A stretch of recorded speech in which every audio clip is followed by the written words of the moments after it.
በጥቁር ሰሌዳ በነጩ ጠመኔ ሳሰስት መግበ እውቀት ለወገኔ። ምንድነው ሳይነግሩኝ እንዴት ክላስ የሚል ነገር ነበር መጀመሪያ በሩ ጋር ሳያቸው። ሳይንቲስትም ፓይለት ዶክተር አፍርተሃል፣ ለዚህ ለውለታ ክብር ይገባል። ተነገርኩ። ሰፈር ሰው በሙሉ ወጣ። ጋሽ ወንድዬ ሊያገባ ነው። 33 ፔሪድ በሳምንት ለረጅም ጊዜ አስተምሬያለሁ። 33 ፔሪድ ማለት 6 እና 7 ፔሪድ በቀን ማለት ነው። ታመሜ በክራንችም ማስተምር ነበረ። ለኔ ኩረጃ ወጣት ተማሪዎች እኔ የእውቀት ካንሰር ነው። አለመማር ማለት አንድ ሰው አይኑን ጨፍኖ መሄድ ማለት ነው። መማር ማለት አይንን ገልጦ መሄድ ማለት ነው። ስራው ኖብል ስራ ነው መምህርነት። ብዙ ሰው ያንን እያየ ራሱን መስዋዕት አድርጓል። ህይወቱ ላይ ስትመጣ ግን ብዙ ጎጂ ጎኖች አሉ። በጆንያ ጤፍ ያመርታሉ ወይም ደግሞ መኪና ሊሰራ ይችላል ሰውየው። መምህር ጭንቅላት የሰው ጭንቅላት ነው የሚሰራው። አዳማ ሃይስኩል ገደል ግቡ ያልኩ በአመት 3000 ልጆች ማትሪክ ያስፈተንበት ጊዜ አለ። በማስተማር ህይወቴ ውስጥ ስራ ያቋረጥኩበት ኮቪድ ነው። አሁን ልጥፋ ብል የምደበቅበት ቦታ አይኖረኝ። በጣም ብዙ ተማሪዎች ነው የሄድኩበት ቦታ አገኛቸዋለሁ ባለሙያ ሆኖ።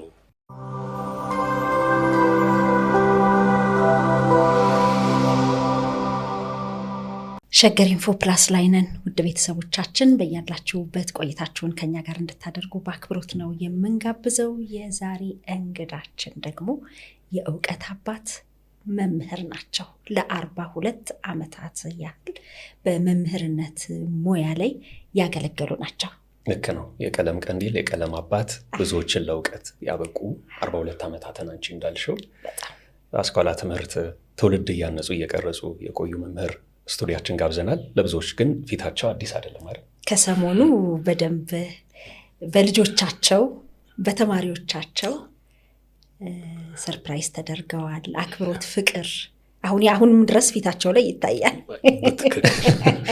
ዳስተርና ጠመኔዋ ብቻ ቀረች እንጂ ሌላው ነገር ሁሉ ይሄው እኛም ማስታወሻ ይዘን ነው ቁጭ ያልነው። ልክ ነው። ኩዊዝ ይኖራል እንዴ? ምናልባት እንዴት ነው የጂኦግራፊ ትምህርት ከሰሞኑ አይጠፋም። ሁሌ ዝግጁ መሆን አለበት በተጠንቀቅ። እንኳን ደህና መጡ። እንኳን ደህና ቆያችሁኝ። አንቱ እንበል ጋሼ ብለን አንተ እንበል። ፍቃድ መጠየቅ ይኖርብናል። እንግዲህ መምህራኖቻችንን አንተ አንቺ ነው የምንለው። ልጆቻችን እንደውም ሚስ ሚስተር ነው የሚሉት በአጠቃላይ ማለት ነው። እኛ ደግሞ ቲቸር ነው የምንለው። እንዴት ብለን እንቀጥል ጋሼ? በባህላችን በተለምዶ በእድሜ ገፋ ያሉ ሰዎች እንደኔ ያሉ አንቱ ነው የሚባሉት። እኔ ግን እንደ መምህር ትምህርት ቤት የስራ ባልደረቦቼም ተማሪዎቼም ጋሼ ወንድዬ ቲቸርዬ ነው የሚሉኝ፣ ጋሼ ወንድዬ ነው የሚሉኝ። በሚመቻችሁ ችግር የለውም።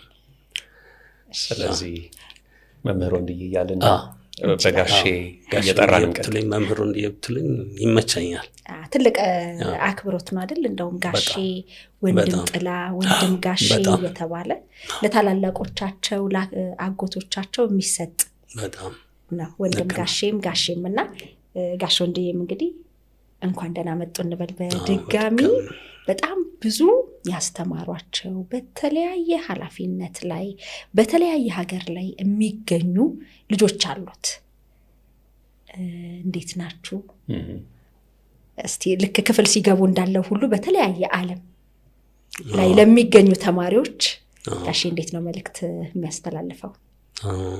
በመጀመሪያ እዚህ ቦታ ለዚህ ፕሮግራም ዝግጅት እድል ስለተሰጠኝ በጣም አመሰግናለሁ። እና ለረጅም ጊዜ ነው ያስተማርኩት። በጣም ብዙ ልጆች አፍርቻለሁ። ብዙዎቹ ባላገኛቸውም በቅርብ አካባቢ ያሉትን ልጆች አገኛለሁ እና እነዚህ ልጆቼ በጣም በአክብሮት ነው ሳገኛቸው የሚያስተናግዱኝ። ብዙ ነገር አለ በመሃላችን ያሳለፍነው ህይወት በትምህርት ቤት እና በዚህ ፕሮግራም ልገናኛቸው ስለቻልኩ እንደምን አላችሁልኝ እላለሁ። ልጆቼ እንደምን ናችሁ? በጣም ደስ ይለኛል እንደዚህ ይሄን እድል አግኝቼ እንደምን ናችሁ ደህና ናችሁ ወይ ለማለት ስለቻልኩ በጣም ነው የማመሰግነው። ከሰሞኑ ደግሞ ቸኮ ብራዘርስ ወይም ደግሞ እነ ሮቤራ አዘጋጅተው እንግዲህ ደስ እንዲሎት አክብሮትን ለመግለጽ ያው እነሱ ሲናገሩ የሚገርም አጋጣሚ ነው። እንዳስተማሯቸው ራሱ መጀመሪያ አላወቁም። ትምህርት ቤት መጥተው ነበረ። አንድ አስተማሪ እንደው ሰርፕራይዝ እናድርግ ብለው ሲሉ እርሶን ተጠቆሙ። ሲገቡ በጥቁር ሰሌዳ በነጩ ጠመኔ ሳሰስት መግበ እውቀት ለወገኔ ሳይንቲስት ፓይለት ዶክተር አፍርተሃል አንተን ግን ዛሬ ላይ ማዞር ብያየሃል መምህሬ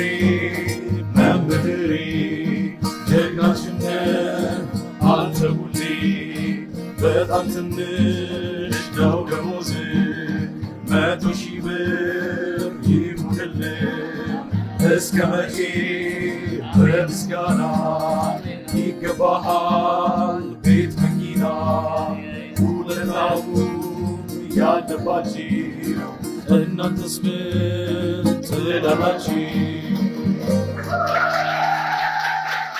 ስሜቱ እንዴት ነበር? በጣም የሚገርም ነበረ። በእለቱ አንድ ማስተምሮ ቶፒክ ነበረ እዛ ክላስ እና ያው ብላክቦርድ እናጠፋና የመምህር የጻፈውን አርዕስት ጽፌ እና ያንን አርዕስት ኢንትሮዲዩስ ለማግለጽ ለልጆቹ ስጀምር ጊታር የመቱ ምንድነው ዛሬ ደግሞ ለካ ሴታፕ አድርገዋል እዛ ውስጥ አስተካክለው ተቀምጠዋል ካሜራው ምኑ እና በጣም ነው ሰርፕራይዝድ የሆንኩት። ምንድነው ዛሬ መምህር የሚል በጣም ቆንጆ ልብ የምትስብ ሙዚቃ ነች ያዘጋጇት እና ቅንብሩ በጣም ቆንጆ ነበር። የኔ ልቤ ተነክቷል። የኔ ብቻ ሳይሆን የተማሪዎችም ልብ የሚነካ ነበር።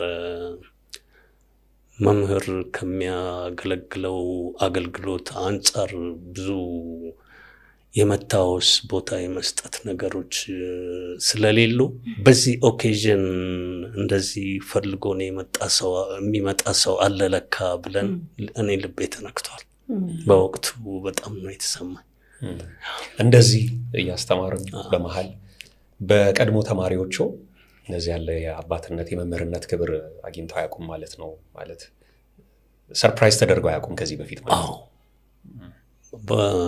የኦኬዥኖች ላይ የመምህራን ምስጋና የሚደረግበት እንትኖች አሉ። የወላጆች ቀን ሊሆን ይችላል ወይም ሌላ ፕሮግራም ሊሆን ይችላል።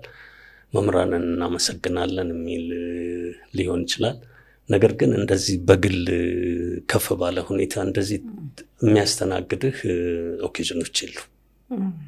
ስለዚህ ልዩ ደስታን ፈጥሯል። ሚዲያ በተለይ እንደዚህ መጥቶ ፈልጎ መምህርን በተለይ ያገለግሉ መምህራንን ፈልጎ መጥቶ ታንኪዩ የሚል ነገር የለም እና ለእኔ ሰርፕራይዝ አድርጎኛል። አንድ መምህር ወደ ክፍል ገብቶ ሊያስተምር ለተማሪዎች የእውቀት ገበታውን ሊያካፍል ሲሰናዳ ድንገት በመሃል ጊታር ይዘው የመጡ ሰዎች ሲያይ ምንድነው ቀድሞ ወደ አእምሮ ሊመጣ የሚችለው? ቀድሞ የሚመጣው ያው ተዘጋጅቶ የመጣው ለማስተማር ነው። እንደዚህ አልፎ አንዳንድ ኦኬዥኖች ነው ይፈጠራሉ ትምህርት ቤት እና ከነኛ አንዱ ነው። ደግሞ ዛሬ ምንድነው አይነት ዛሬ ደግሞ በጊታር ምን አይነት ኦኬዥን ነው ብዬ ነው ሲመጡ በኋላ በደንብ ሳይ ፊታቸው ፌሚሊየር ነው ትንሽ እና ጀመሩት መምህር የሚለውን ነገር። ስለዚህ ለመቆጣትም ምንድነው ብሎም ምንድነው ሳይነግሩኝ እንዴት ክላስ የሚል ነገር ነበር መጀመሪያ በሩ ጋር ሳያቸው። ምክንያቱም አንድ ክላስ ከተጀመረ በኋላ ትምህርቱ መቀጠል አለበት። ሌላ ነገር ካለ በቅድሚያ መነገር አለበት እና ሲቀጥሉት እኔ በጣም ነው ሰርፕራይዝድ የሆንኩት። አሁንም ደግሜ ልግለጸውና በጣም የሚገርም ነው። ተማሪዎቹም አያውቁም አይደለ? እርሶ ሰርፕራይዝ እንደሚደረጉ አያውቁም። አያውቁም። ግን ከኔ ቀደም ብለው እዛ ክፍል ውስጥ ካሜራ እንትን የሚሉ ልጆች ተስተካክሏል የሆነ የሚያውቁ እኔ ግን አላየኋቸውም። ተማሪ ተመሳስለው ነው ቁጭ ያሉት። ወጣቶች ናቸው። ነጭ ሸሚዝ ምናምን የለበሱ ናቸው። ዩኒፎርም የለበሱ አይነት ነው የሚመስሉት። እኔ በደንብ አላየኋቸውም። እና ልጆቹ ያውቃሉ፣ ተማሪዎቹ ምን እንደሆነ አያውቁም እንጂ እዛ የሆነ ነገር ዝግጅት እንዳለ ይገባቸው። አሁን ልጆች ደግሞ እቺ ነገር አልጠፋቸው። በጣም አንዳንድ ተማሪዎች ፊት ላይ የሆነ የመደናገጥ የመገረም አይነት መልክ ስላየው ነውና ልክ ነው። ግን የሆነ የተዘጋጀ ነገር አይ ቢያውቁም በዚህን ያህል ደረጃ ሲደሰቱ ሲደነቁ ይጋባል። እዛ ውስጥ እንደው አብረው ያዘጋጁም ቢሆን ያ ነገር ሞመንቱ በጣም የተለየ ስሜት ይሰጣል። ልጆቹም ውስጥ ብዙ የተዘጋጀ ፕሮግራም የለም። እንደዚህ ዝግጅት እዚህ ክፍል ውስጥ ይደረጋል ብሎ ነው ዳይሬክተሩ የነገራቸው። እና እንግዶች አሉ እዚህ ይመጣሉ፣ ፕሊስ ያለውን ፕሮግራም አብራችሁ ተከታተሉ አይነት ነገር ነው የተገለጸው። እና በዛ ነው የሄደው። እና ልጆቹ እነኚህ ልጆች ሙዚቃ አዘጋጅተው ይሄን አይነት የሚስብ ሙዚቃ እዛ ያደርጋሉ ብለው አልጠበቁም። እና ግን ሲሰሙት በጣም ነው እንትን ያላቸው ሁላችንንም። ደግሞ ደስ የሚለው ከጊታሩ ጋር አብሮ መምህሬ ሲል በስሙም በግጥሙም እርሶም እየተደመሙ በጣም ዜማውንም እያጣጣሙት በጣም ደስ ይላል። በእነዚህ በ42 ዓመታት የማስተማር ዘመን ውስጥ የተለያዩ ትውልዶች አልፈዋል ያስተማሯቸውና በየዓመቱ በየጊዜው የተማሪ አቀባበልም አክብሮትም ስነ ስርዓትም መቼም በየዘመኑ የየራሱ ነገር አለ፣ ፍቅሩን የሚገልጽበትም አክብሮቱን የሚያሳይበትም። እና እንደው ቲቸር ወንድዬ ባለፉት የመምህርነት ዘመናቸው ውስጥ ጊዜዎችን እንዴት ያስቀምጣሉ? የትኛው ዘመን ላይ በጣም ጥሩ ተማሪ ይወጣበት እንደ ሀገር ብለው የሚሉት ሳለ ወይ? በጣም ይገርማቸዋል። እኔ የ1960ዎቹና የ1970ዎቹ መጀመሪያ ተማሪ ነበርኩኝ። ከኋላ ልጀምርላችሁ መሰለኝ። እኔ በ1960ዎቹ ነው ሃይ ስኩል የተማርኩት። ወቅቱ የአብዮት ጊዜ ነበረ። በጣም ዳይናሚክ የሆኑ ልጆች ነበሩ። አውትስታንዲንግ የሆኑ ልጆች ነበሩ። ኦል ራውንድ ሁሉንም ነገር፣ ስፖርት ሊሆን ይችላል፣ ሙዚቃ ሊሆን ይችላል፣ ትምህርት ኦል ራውንድ። ስፖርት ብቻ ብለው ይዘው አይሄዱም፣ ሙዚቃ ብለው ብቻ ይዘው አይሄዱም። እና በዛን ጊዜ የነበሩ ተማሪዎች አደንቃቸዋለሁ። በዲሲፕሊኑም ቢሆን ባላቸው ተሳትፎ በሀገር ጉዳይም ይሁን በማህበራዊ ጉዳይ በቤተሰብም ጠንካራ ልጆች ነበሩ። አካዴሚካሊ በጣም ጠንካራ ልጆች ነበሩ። ግን በ1970ዎቹ መጀመሪያ ላይ ነው አዲስ አበባ ዩኒቨርሲቲ የገባሁት እና በጣም ጠንካራ ልጆች ነበሩ። በዛን ጊዜ 6 ኪሎ ነው የነበርኩት። በጣም ዳይናሚክ የሆኑ ልጆች ነበሩ። እውነት ለመናገር አዲስ አበባ ዩኒቨርሲቲ ውስጥ በጣም ጥሩ አቅም ያላቸው ልጆች ነበሩ። አሁን ብዙ ቦታ ደርሰዋል። ትልልቅ ናቸው፣ ግማሾቹም በህይወት የሉም። እና ከዛ በኋላ እኔ በመምህርነት በመጣሁበት ጊዜም ተማሪዎች ጥሩ ዲሲፕሊን እና ጥሩ የመማር አቅም ነበራቸው። ነገር ግን አሁን ይሄ ምክንያቱ ይሄ ነው ልለው በማልችል ምክንያት የተማሪ የመማር አቅም ብዛቱ የተማሪው ብዛት ጨምሯል። ነገር ግን የተማሪዎቹ የመማር አቅማቸውና ዲሲፕሊናቸው ሁኔታ እየቀነሰ የመጣበትን ነው የተገነዘብኩት። ይሄ ለእኔ የራሴን አስተያየት መስጠት ፈልጋለሁ። ለእኔ ይሄ ወጣት ይሄ ትውልድ እንደዚህ ነው የሚለው ነገር አይዋጥልኝም። ይሄ ምክንያቱም ማንኛውም ልጅ ተወልዶ ተኮትኩቶ የሚያድገው ማህበረሰብ ውስጥ ነው። የማህበሩን ሰቡን ስነ ልቦና እሴቶች ይዞ ነው የሚያድገው። ከሰማይ የወረደ ሳይሆን ይሄ ትውልድ የሚባለው ነገር እዚሁ ማህበረሰብ ውስጥ የማህበረሰቡን ባህሪ ይዞ የሚያድግ ነው። እና ስለዚህ ማህበረሰቡን ነው የሚመስለው ትውልዱ ሳይሆን ማህበረሰቡ ራሱን ዞር ብሎ ማየት አለበት። በምን ሁኔታ ነው ልጆቼን ማሳድገው? በምን ስነ ምግባር ነው? በምን አይነት ትምህርት ቤት ነው የሚማረው? ምን አይነት አካዳሚክ ውጤት እያመጣ ነው? እንዴት ማሻሻል አለብኝ ብሎ ማህበረሰቡ ለሚቀርጸው ትውልድ ኃላፊነት ወስዶ የሚሰራ ከሆነ የተሻለ ትውልድ ይወጣል። ይሄ ትውልድ የሚባለው ነገር እኔ ይቅርታ አድርጉልኝ አይደለም፣ ምክንያቱም እኛው መሀል ነው፣ እኛው ነን ኮትኩተን ያሳደግናቸው። አንድ ልጅ ሲወለድ እኮ ምንም አያውቅም፣ የሰጠነውን ነው ይዞ የሚወጣው። ብቻውን ተወቃሽ ማለት አይደለም። በምንም ምን ሰጠነውና ነገር እኛ ነን የቀረጽነው። ጥፋት ካለም እኛ ጋር ነው፣ ማረም እኛ ጋር ነው ያለው። እና ትውልዱ እንዳልኳችሁ በዲሲፕሊንም በትምህርት ሁኔታ እየቀነሰ የመጣበት ነው ያለው። እኔ ማየው ከዘንድሮ የላስቲሩ ይሻላል። ሁሌ እየቀነሰ ነው፣ እየቀነሰ መጣ። በቃ በጣም በተለይ ከ1990ዎቹ በኋላ ልጆች እየቀነሱ በጣም ብዙ ልጆች ለምሳሌ ማትሪክ ያልፉ እንደሆነ የማትሪክ የሚያልፉ ልጆች እየቀነሱ የመጡበት። ይሄ እንግዲህ ዝም ብሎ አይደለም፣ እነሱ ላይ የሚሰራው ስራ ነው። በምንም ይገለጽ፣ በአቅምም ጉዳይ ሊገለጽ ይችላል፣ ወይንም ደግሞ በኃላፊነትም ሊገለጽ ይችላል። ይሄ በብዙ ነገር ሊገለጽ ይችላል። ነገር ግን ምንድነው የሚሰራ ነገር ጎሏል ማለት ነው በልጆቻችን ላይ። ይሄ ደግሞ ወላጅም ማህበረሰብም ትምህርት ቤትም መንግስትም ኃላፊነትን ይሄን ኃላፊነት ወስደን የምንሰራበት ጉዳይ ነው የሚሆነው። በጋራ ትውልድ በጋራ ነው የሚቀረጸው።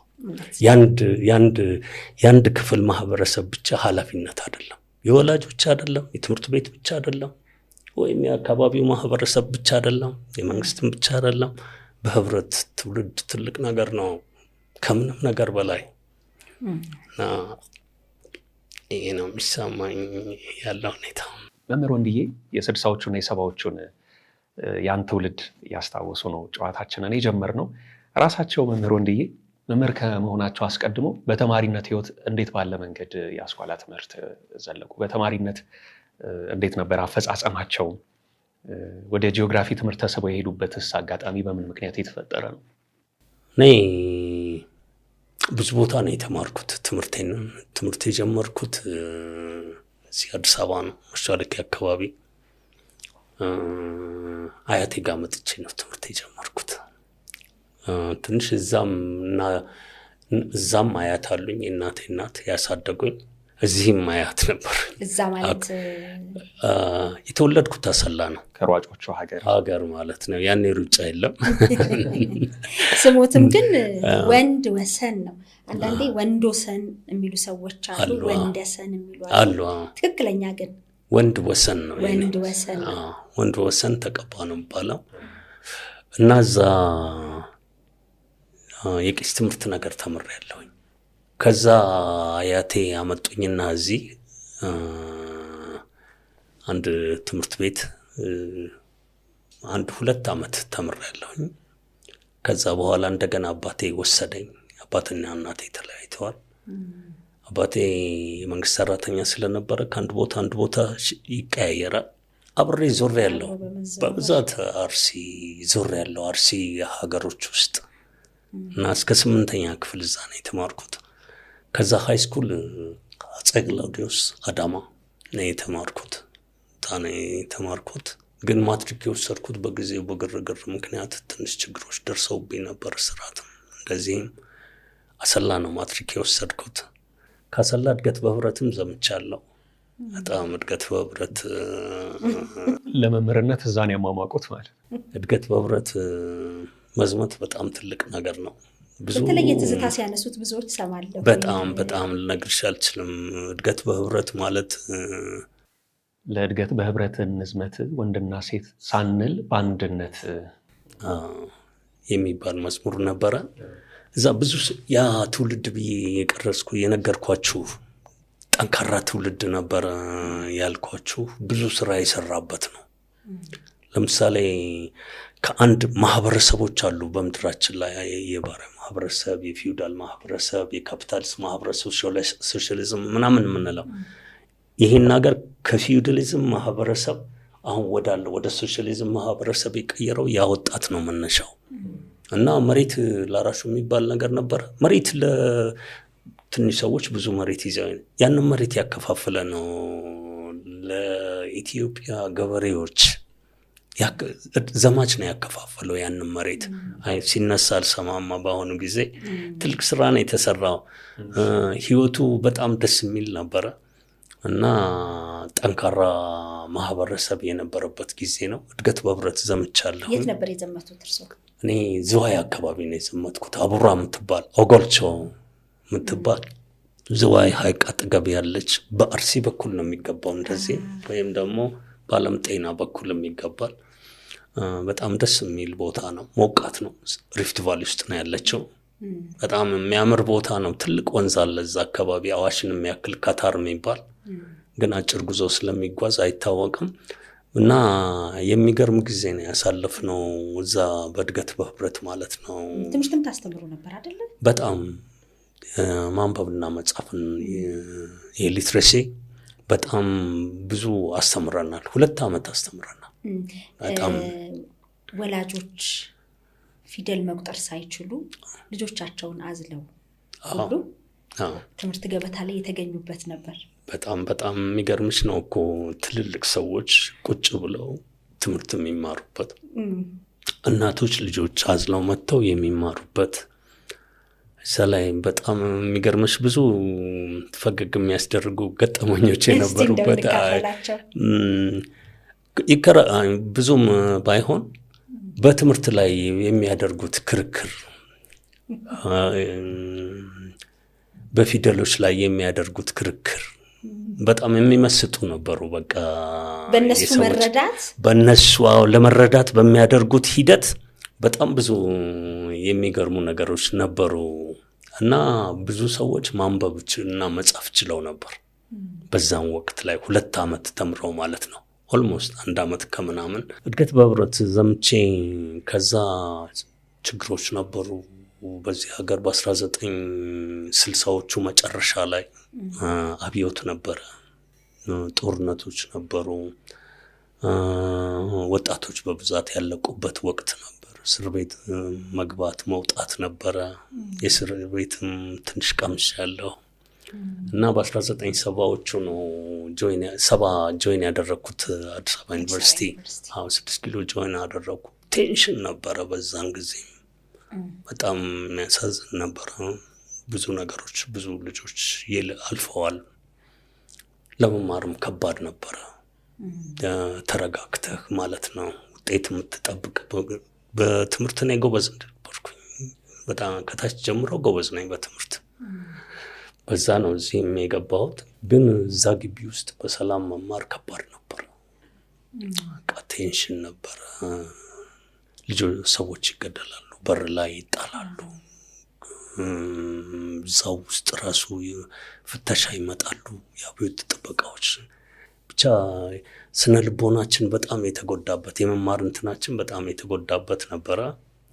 በዛ ውስጥ ነው አልፈን እኔ ጂኦግራፊ እንዴት ገባህ ባልከኝ መሰረት ነው። እኔ ጂኦግራፊ የገባሁት ተመድቤ ነው።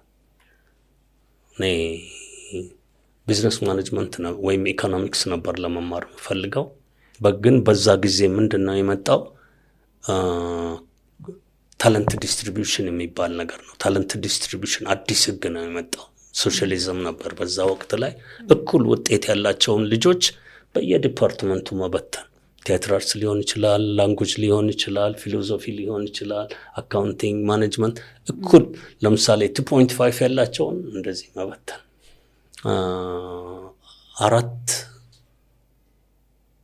ያመጡ ልጆች አማርኛ የተመደቡ ልጆች አውቃለሁ ትምህርት ትተዋሉ አሉ። ያው እኛ ተማርን። ጂኦግራፊ ግራጁዌት አደረኩ ከዛ ማለት ነው። ከዛ ወደ መምህርነት ሙያው ወደ መምህርነት ሙያው ገባው። አምቦ ነው የደረሰኝ።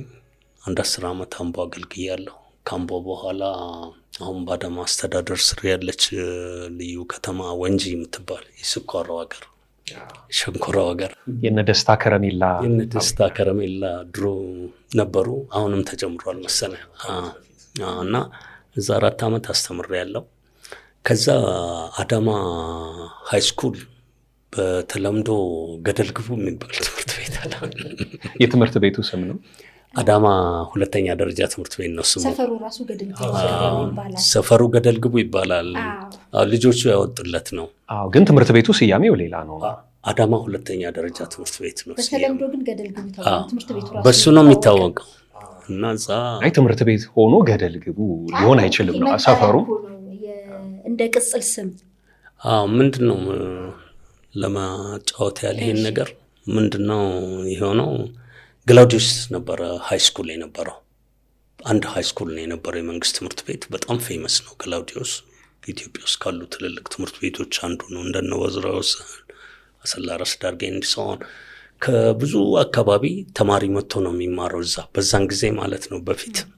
በኋላ ነው ሃይ ስኩሎች እየተገነቡ የመጡት። ደብረ ዘይት እንኳን ሃይ ስኩል አልነበረውም በዛን ጊዜ ማለት ጥንት። ያ እዛ የነበሩ ትምህርት ቤቶች ፖፑሌሽኑ ሲበዛ ሌላ ሃይ ስኩል ተሰራ። ርቆ ከተማ ዳር ርቆ ማለት ነው። እና ተማሪዎች እናንተ እዚህ ነው የምትማሩት፣ እዚህ እንዳትመጡ ተባሉ። ገደል ግቡ አሉን። እና ገደል ግቡ ሆነ በቃ። የት ነው ገደል ግቡ? የሚገርም የትምህርት ቤቱ ስም ማመልከቻ ለገደል ግቡ ትምህርት ቤቱ የጻፋሉ። ታዲያስ አያውቁማ። አሁን ከሩቅ ትምህርት ቤት ይመጣሉ። ከርሲ ከባሌ ተማሪዎች ይመጣሉ እዛ 9ኛ ክፍል ለመግባት። ገደል ግቡ ትምህርት ቤት ነው። ለገደል ግቡ ትምህርት ቤት ይድረስ ለገደል ግቡ ትምህርት ቤት። ይሄንን አስተካክሎ ይሄ አዳማ አጠቃላይ 2ኛ ደረጃ ትምህርት ቤት ነው። በጣም ጥሩ ትምህርት ቤት ነው። በጣም ብዙ ሰዎችን አፍርቷል። እንዴት አይነት አቅም ያለው ትምህርት ቤት መሰላችሁ!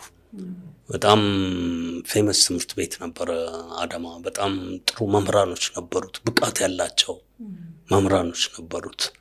እዛ ምን ያህል ዓመት አስተማሩ? አሁን ያሉን ትምህርት ቤት ከወንጂ መጥቼ የቀረውን እዛ ነው ያስተማርኩት በሙሉ እስከ 1980 እስከ 2005 ድረስ እዛ ነው ያስተማርኩት። በ1989 ገደማ ነው ወደዛ የገባሁት መሰለኝ። ረጅም ጊዜ እዛ ነው ያስተማርኩት። እርሶን በስህተት ግን ገደል ግቡ ነው ማስተምረው ብለው ያውቃሉ? መጀመሪያ እንደገባው መጀመሪያ ወንጂ 4 ዓመት ነው የሰራሁት። ገደል ግቡ እየተባለ ነው የሚጀምራልሽ። እዛ ገደል ግቡ ትምህርት ቤት ነው የሚባለው። እና ገደል ግቡ ነው ሰው ሁሉ ገደል ግቡ ነው የሚለው። የሚገርማቸው ብዙ ሰው እዛ አካባቢ አልነበረም። በኋላ ነው ዴቨሎፕ ያደረገው አካባቢው። የጎርፍ ትንሽ መተኛ አካባቢ ነው። ዝቅተኛ ሚጊራ ይባላል አካባቢው። ጎርፍ መተኛ ነው። ትንሽ ከመንገዱ ወረድ ያለ ነው። ትንሽ የገደልነት ልጆቹ ያንን ነው ገደል ግቡ አሉ። ስም አወጣጥ ላይ የተማሪ ነገር የሚገርም ነው በጣም። እና ገደል ግቡ አሉ። እዛ ሰራሁኝ። በ2004 ጡረታ ወጣሁ። ጡረታ በመወጣበት ጊዜ 1 ዓመት ያው የግድ ነው ስራ ፈልጋለሁ። ምክንያቱም ልጆች ዘግይቼ ነው የወለድኩት እና ልጆቼን ማስተማር አለብኝ። 2 ልጆች አሉኝ። እነኚህ 2 ልጆቼ አንዷ አሁን እዚህ 4 ኪሎ ነች፣ ሰከንድ ይር ነች። ወንዱ በዚህ ዓመት ፍሬሽማን ሐዋሳ ገብቷል። እነዚህን ልጆች ትዳር ይዤ ልጆች የወለድኩት ዘግይቼ ነው።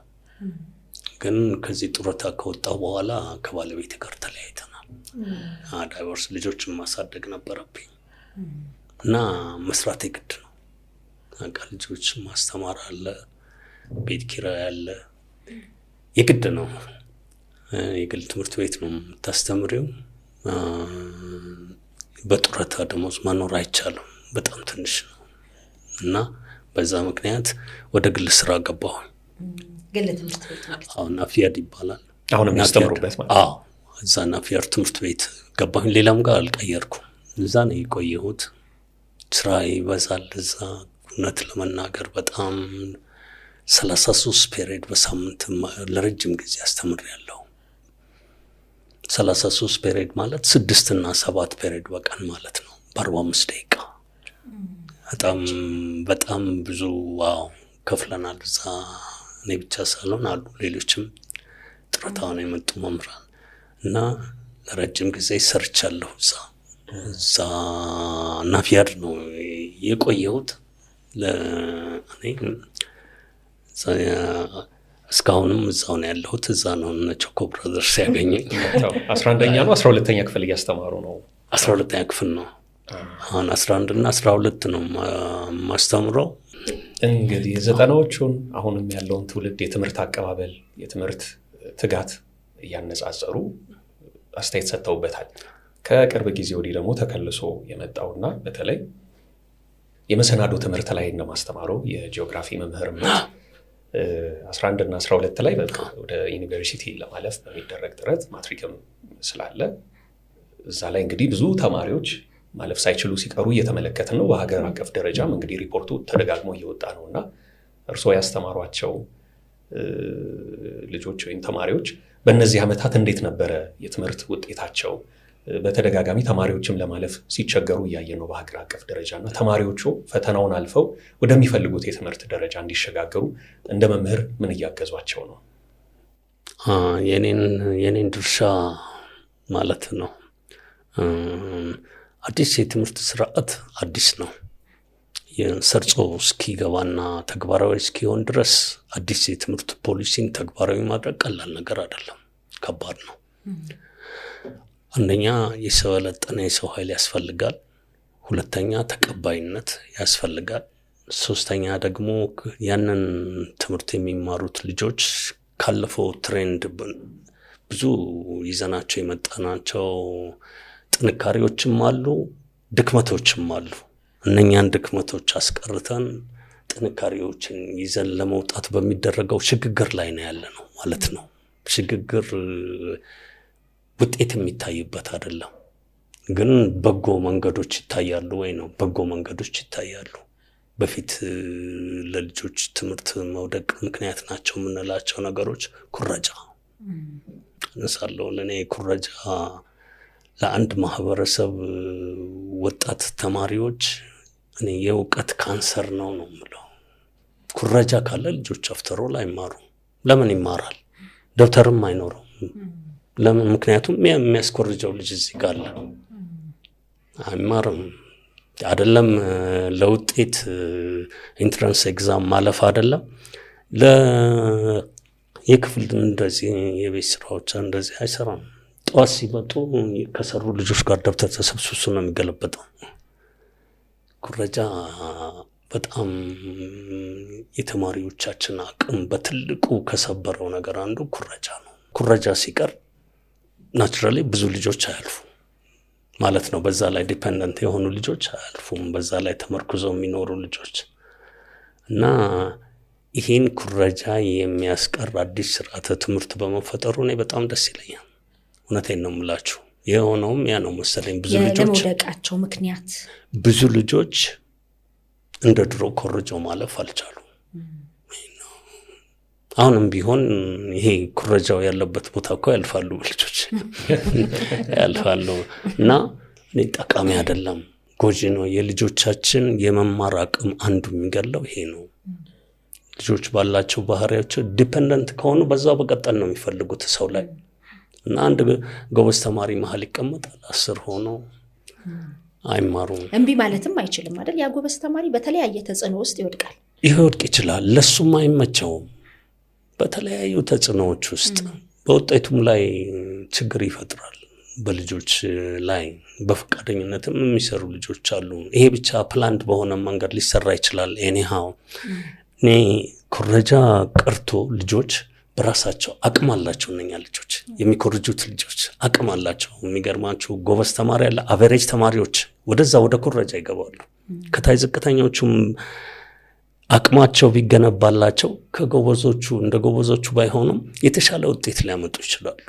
ይሄ እንግዲህ ከምን በተጨማሪ ነው? በስርዓቱ የሰለጠነ መምህር፣ የማስተማሪያ ቦታ፣ የመማሪያ ቁሳቁሶች በተሟሉበት ሁኔታ ብለን ነው የምናወራው። እነዚህ ሁሉ ችግሮች በሆኑበት ደግሞ የተሻለ የተማሪ ውጤትን ማግኘት ማለት ምንድነው? ያላስገባነውን ኢንፑት ግብአት ውጤት እንጠብቃለን ማለት ነው። ኢንቨስት ሳናደርግ ፕሮፊት እንጠብቃለን ማለት ነው። ይሄ አስቸጋሪ ነው እና እነኚህ ነገሮች ብዙ ችግሮች አሉ በእነኚህ ዙሪያ ከመምህር ስልጠና ጀምሮ ማቴሪያል፣ ትምህርት ቤት ውስጥ ያለው ጂኦግራፊካል ኢንቫይሮንመንት ብዙ ነገሮች አንድ ላይ ተደማምረው ነው ከማህበረሰቡ እገዛና አቅም ጋር ትምህርት ውጤታማ ሊሆን የሚችለው እና እነኚህ መልካም። በአንድ ወገን ተማሪዎቹ ኮርጀው ባያልፉ ይወዳሉ። በሌላው ወገን ደግሞ የተማሪዎቹ አለማለፍ እንደ መምህር እንዴት ነው እርሶ ውስጥ የሚፈጥረው ስሜት? በእውነቱ እኔ የሚገርም ነገር እኔ ውጤት የማያመጣ ልጅ ይለፍና ይለፍ የሚለው ነገር በእኔ እንደ መምህር አልደግፈውም። ለዛ ቦታ የሚመጥን ልጅ ነው መግባት ያለበት። ለምሳሌ ኢንትራንስ ኤግዛም አልፎ ውጤት ማምጣት የማይገባው ልጅ ቢገባ እዛም ገብቶ ምንም ውጤት አያመጣም። የሌሎች ልጆችን ቦታ ነው የሚይዘው። በጣም ይገርማችሁ። ለምሳሌ አንድ የማይሰራ ተማሪ ኢንትራንስ ኤግዛም አልፎ ዩኒቨርሲቲ የሚገባው እኮ እንዴት እንደሆነ ታውቃለህ? ሌላ አቨሬጅ ተማሪ ማለፍ የነበረበት ቀርቶ ነው። ይሲ እንደዛ ነው። ምክንያቱም ማሳለፍ የሚቻለው የተወሰኑ ልጆች ነው፣ በፊት ጊዜ ማለቴ ነው። አሁን እንኳን ውጤት ማመጣ ነው፣ ነገሮች ትንሽ ተቀያይረዋል እና ካምፓስም ገብቶ ውጤት አይኖረው ምን ይለፍ እንደዚሁ ያሳዝነናል። ልጆቻችን አይደሉ እንዴ? የልጅ ጉዳይ እኮ ነው። ውጤት ቢመጣ የልጅ ጉዳይ ደስ ይለናል በጣም ግን ውጤት እዛ ገብቶ መስራት ካልቻለ ምንድን ነው ምን የተሻለ ነገር ሌላ ትሬኒንግ ቢወስድ ወይንም እንደገና ራሱን ቢልት አፕ አድርጎ ቢገባ የተሻለ ውጤት ያመጣል እንጂ ልጆቻችን እኮ ያሳዝኑናል። ታዝናለህ በጣም እያወቅ እንደማይማር እያወቅ የለማንከው እንትን እያልከው እየተጫንከው ያፈተለከብህ ሄዶ ውጤት ሳይመጣለት ሲቀር ስታገኘው ታዝናለህ እኮ ታቅፎና በቃ ይሰማሃል። ታውቃለህ፣ እውነቴን ነው የምልህ። ለምን ቤተሰብ አለ የሚለፋ የእሱም ህይወት ይታይሃል። ትምህርት ቤት መምህርና ተማሪ ጋር ያለው ግንኙነት እዚህ ኢንትራንስ ኤግዛም አካባቢ ያሉ ልጆች ጋር በኋላ ስትገናኝ የሚገርም ነገር እንባ ሁሉ ነው የሚመጣው። ውጤት ሳያመጡ ሲቀሩ ይሰማሃል በቃ። ምንድነው የሚመክሯቸው ውጤት ያልመጣላቸውን ተማሪዎችን ሲያገኟቸው? አሁን ቅድም ያልከው ነገር ነው። ውጤት የማይመጣው ከታች ጀምሮ ያልተሰራ ነገር አለ ማለት ነው። ማለት አቅም የለውም ማለት ነው። እንደገና ይሄ አቅም መገንባት አለበት ነው ብለው መማር ካስፈለገው በሙያ ስልጠናም ከፈለገ ይሄን አቅም መገንባት አለበት። ስለዚህ ደግመ ተፈተን ነው ወይስ ከዚህ በኋላ የራስን መስመር ተከተል ነው? አንድ እርሶ ሲያስተምሩት የነበረ ተማሪ አሁን በእኛ በተጨባጭ ሁኔታ እንሂድ። 12 ከተፈተነ በኋላ አንድ ልጅ ውጤት ካልመጣለት ደግሞ ሊማር የሚችለው ልጅ ለእኔ ማለት ነው ክፍሌ ውስጥ መንቀሳቀስ የሚችል አቨሬጅ የሆነ ተማሪ አለ አይደለም፣ መሻሻል የሚችል ራሱ ደግመህ ተምረህ ራስህን አሻሽለህ እንደገና ተፈተን ብዬ እመክራለሁ። ነገር ግን መማር የማይፈልጉ ልጆች አሉ። ለምን? ሀሳባቸው ሌላ ስራ ላይ ነው።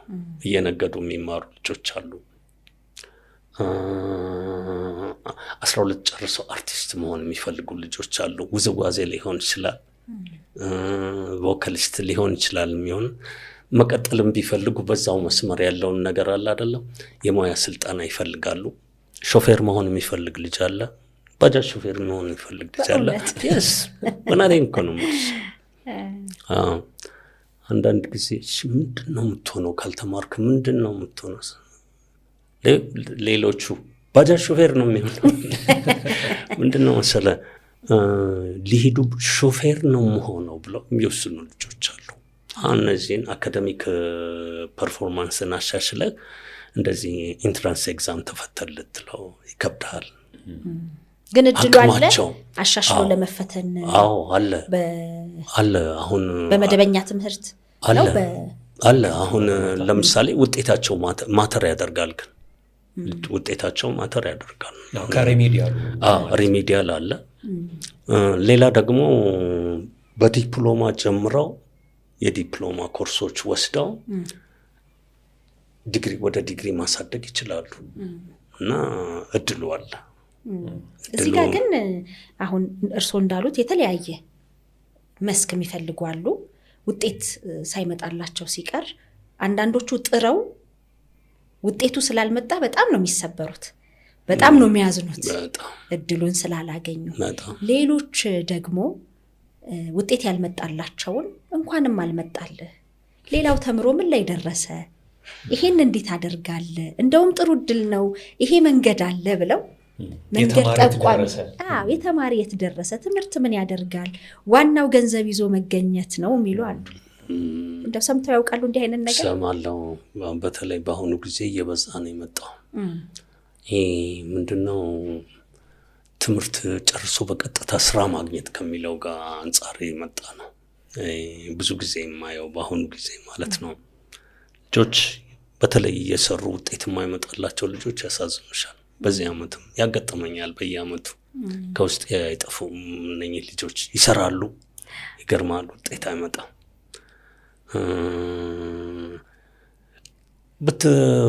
ይሄ ህብረተሰቡ ለነዚህ ልጆች ውጤት ላላመጡ ኢንትራንስ ኤግዛም ላላለፉ ሰዎች የተለያዩ ሰዎች የሚሰጡት አስተያየት በግድየለሽነት የተሞላ ባይሆን ጥሩ ነው።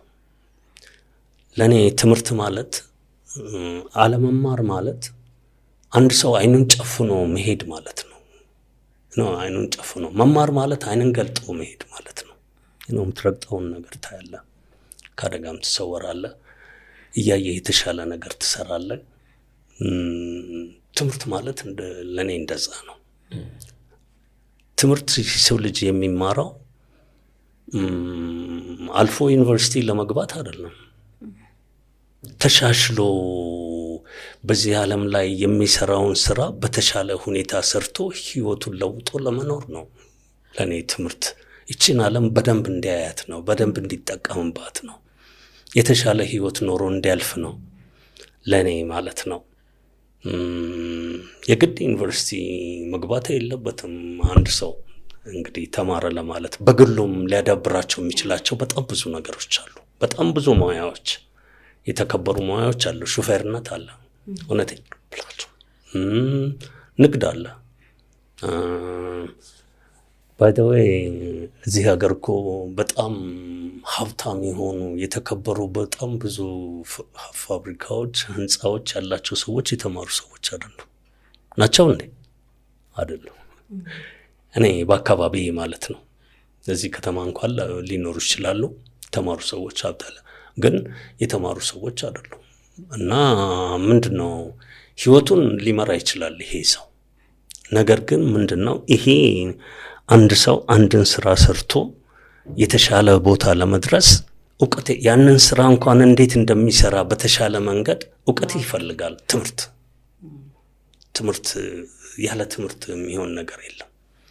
የተማረና ያልተማረ ሰው አንድን ነገር ቢሰሩ የተማረው ሰው በተሻለ መንገድ የተሻለ ቦታ ሊያደርሰው ይችላል ያንን ስራ። ምክንያቱም የተሻለ ኢንፎርሜሽንም አለው፣ የተሻለ እውቀቶችም ይኖረዋል ማለት ነው። እና ቅድም የምትየው ነገር ይሄ ነው። አንዳንዱ ደግሞ ምንድነው ያለው ነገር መሰላችሁ? ከዩኒቨርሲቲ ተመርቀው ወጥተው ስራ የሚይዙበት ገንዘብ የሚከፈላቸውን ነው የሚያዩት። ከዩኒቨርሲቲ ወጥተው የሚከፈላቸው ገንዘብና አንድ ሰው ከ12 ወጥቶ እየነገደ የሚያተርፈው ገንዘብ ተመጣጣኝ አይደለም። ብዙ ጊዜ ለንጽጽር እሱ ይቀርባል። ይሄ ነው በቃ። ነገር ግን ምንድነው ቅድም ያልኳችሁ ሁለቱ ይሄን ዓለም የሚያዩበት መነጽር በጣም የተለያየ ነው። ያናኗር ስታይላቸው የተለየ ነው። አመለካከታቸው የተለየ ነው። እና ትምህርት መማር እኔ ቅድም እንዳልኳቸው ነው። ይህን ዓለም አይናችንን ገልጠን እያየን እየሰራን እንድንኖር ያደርገናል እና መማሩ ነው የሚሻለው።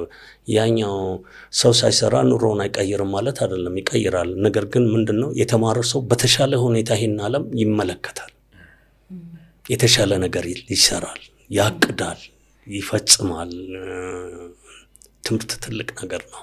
ሰው ያንን አንደርስታንድ ያደረገ አይመስለኝም። ያንን ኮሜንት ሲያደርግ አይኑን ጨፍኖ ገንዘብ መሰብሰብና ገንዘብ ለመሰብሰብ ነው። ግን ያ ሁኔታ ቢማር ያ ሰውዬ በተሻለ ሁኔታ የተሻለ ቦታ ያደርሰዋል ብዬ ገምታለሁ። እኔ ባለኝ መምህርነቴ ነው እንጂ ያደጉ ደግሞ የትምህርት ባለሙያዎች ይህን በጣም አሻሽለው ሊገልጹት ይችላሉ። ይህን ነገር ማለት ነው። እንግዲህ መምህር ወንድዬ የጂኦግራፊ መምህር ናቸው። የጂኦግራፊ ደግሞ ማህበራዊ ሳይንስ ውስጥ ያለ የትምህርት ክፍል ነው። ተምረን ስላለፍነው ነው እንግዲህ ያው ወደ እንኳን ሃይስኩል መሲ አንቺስ ጂኦግራፊ ትምህርት ስለ መሬት፣ ስለ ህዝቦቿ፣ አጠቃላይ ስለ ምድሪቱ ነው ሳይንሱ የሚያጠናውና ትምህርትም ደግሞ ዋናው ዓላማው ምድርን ለሰው ልጆች የተመቸች የተሻለች ማድረግ፣ በምድርም ላይ የሚኖሩ ሰዎችም እንዲሁ ያስተሳሰብ አድማሳቸው እንዲሰፋና የባህሪም ለውጥ እንዲያመጡ ነው። የጠባይም ለውጥ ይሉታል አንዳንዶቹ፣ ቢሄቪየራል ቼንጅ ይሉት ማለት ነው። እና እንደ አንድ መምህር የትምህርትን ጠቀሜታ በገንዘብ ብቻ አንለካውም ነው። ቅድም አንድ ያነሱት ሀሳብ ነበረ።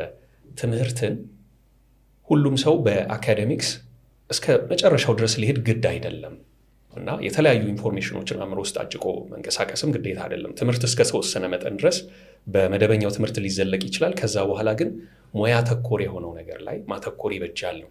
አሁን በዚህ ጊዜ ብዙ ተማሪዎች ወደ ዩኒቨርሲቲ እንደቀደመው ጊዜ እየገቡ አይደለም። በመሀል ማለፍ ያልቻሉ ተማሪዎች ተስፋ ቆርጠው ሌሎች አጓጉል ነገሮች ውስጥ እንዳይገኙ ሙያ ተኮር በሆነው እውቀት ብዙ ርቀት መጓዝ እንዲችሉ ምን መደረግ አለበት ይላሉ ለመምህር? ይሄ እንግዲህ ተማሪ ቅድም እንዳልኩት ምንድን ነው የትምህርት አቀባበል ችሎታው የሁሉም ተማሪ አንድ አይደለም። የመስራት ፍላጎቱ፣ የማጥናት የማንበብ ክላስ ኢቨን ገብቶ የመማር ፍላጎቱ አንድ አይደለም። በዚህ ፍላጎት ላይ ተመስርቶ የተማሪዎች ውጤት ይለያያል እና ይሄ ውጤት እንግዲህ ኢንትራንስ ፈተና አልፈው ዩኒቨርሲቲ የሚገቡ ልጆች ፈርደር ኤጁኬሽን በዛ ትምህርት ከፍተኛ ትምህርት ይቀጥላሉ። ሪሚዲያልም አለ አሁን። ከዛ የሚተርፉት ልጆች እንግዲህ ብዙዎቹ ምንድነው ቅድም ያልኩት ነገር ነው። የተወሰኑት አቅም ያላቸው ልጆች ፕራይቬት ኮሌጆች ጆይን ያደርጋሉ። ከዝቅተኛ ተነስተው ለምሳሌ ለዲፕሎማ ከጀመሩ በዛ ዲፕሎማ ውጤታቸው ለዲግሪ መቀጠል ይችላሉ። ይሄ አንዱ ማሻሻያ ነው። ኑሮም ራሱ ማተር ያደርጋል ትምህርት ላይ። ከዚህ አንጻር ኮሌጅ የሚገቡ ከፍተኛ ትምህርት የሚገቡ ልጆች ብዙ አይደሉም፣ ትንሽ ናቸው። ኢንትራንስ ኤግዛሙም ከበድ ይላል። ብዙ ልጆች ይቀራሉ። እንግዲህ የተረፉት በሪሜዲያል የሚገቡ አሉ። ከዛ በተረፈ በግል ኮሌጆች ይገባሉ። ዲፕሎማ ዲግሪ እያሉ ያድጋሉ። ከዛ የሙያ ማሰልጠኛ ትምህርት ቤቶች አሉ፣ በየቦታው አሉ። እነኛ ትምህርት ቤቶች ውስጥ ገብተው ይሰለጥናሉ። ይሄ በሀገር ደረጃ የቆየ ነው፣ በጣም የቆየ ነው። ቲቪቲ ይባላል። በየሙያው አለ እና እዛ ሙያ ውስጥ ገብተው የሚወጡ ልጆች አሁን በኮንስትራክሽን መስክ ውስጥ የሚሰሩ በጣም ብዙ ልጆች አሉ።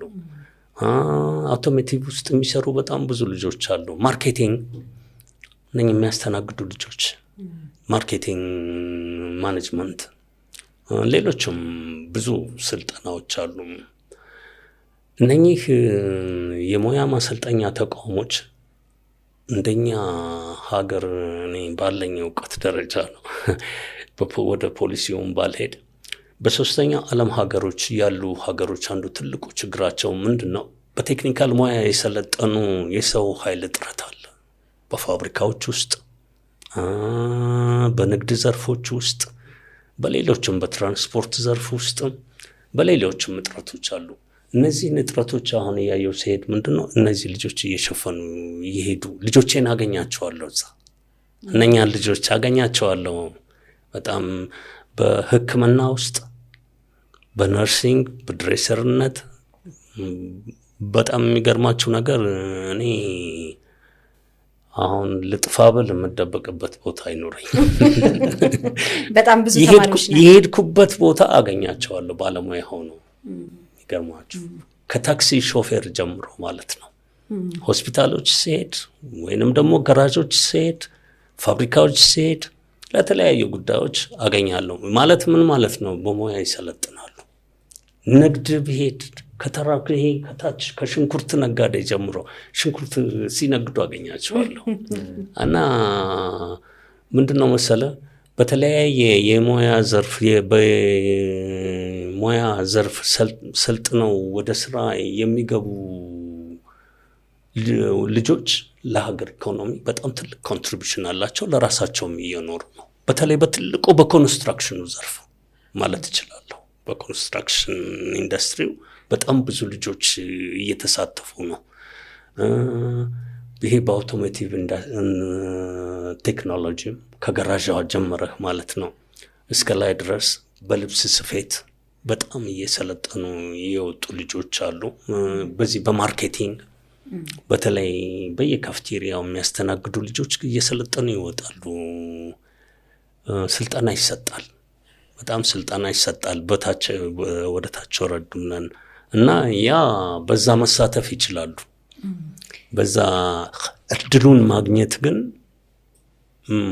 ከባድ ሊሆን ይችላል ብዙ ሰፈር ውስጥ ነው ይሄን እድል ሳያገኙ እንዲሁም ማገኛቸው ልጆች አሉ ማለት ነው